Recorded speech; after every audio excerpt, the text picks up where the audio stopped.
Millions of people every year are displaced, the victims of natural disasters and wars. Little attention within the architectural community is given to designing houses for these people. At best, tents are provided, a temporary solution that too often becomes permanent.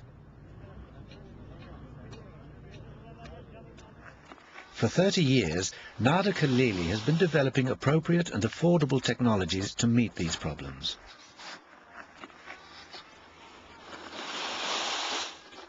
He's merged simple materials with traditional techniques to create sandbag shelters, an innovative prototype form of temporary housing. The advantages of these structures over more conventional emergency shelters is that the fastest is a tent.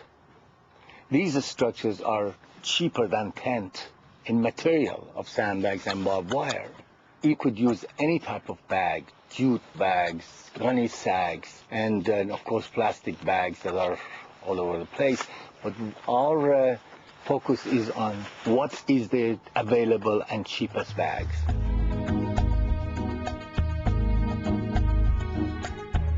The United Nations Development Programme has successfully tested the sandbag shelters to ensure they can be built quickly, but at a low cost and with local skills. It's also a technique that once it's learned by people, it's sustainable. It means they can build their homes anywhere in the world and even upgrade these shelters that are temporary to become permanent, like putting plaster and waterproofing on them. Bags are filled with earth or sand and arranged in layers and coils. Ribbons of barbed wire serve as a joining mortar, reinforcing against earthquakes. The shelters are so strong they comply with the most rigorous earthquake building codes. The flexibility of earth as a raw material allows the easy construction of curved surfaces which work with, rather than against, seismic forces. These buildings are environmentally friendly, surprisingly cool in the summer while maintaining heat in the winter.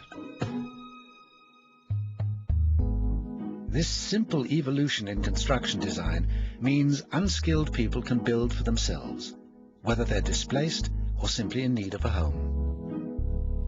The sandbag prototype is a symbiosis of abundant materials and technology. Just because they're not permanent and they don't make architectural statement, they shouldn't be pushed behind burner as though something that is unimportant. Totally the opposite. They are the one that give shelter to millions of people in the world who are in desperate need of these shelters. Khalili's design harnesses the local environment to create homes. A simple fusion of landscape and architecture that offers limitless possibilities of sustainable housing.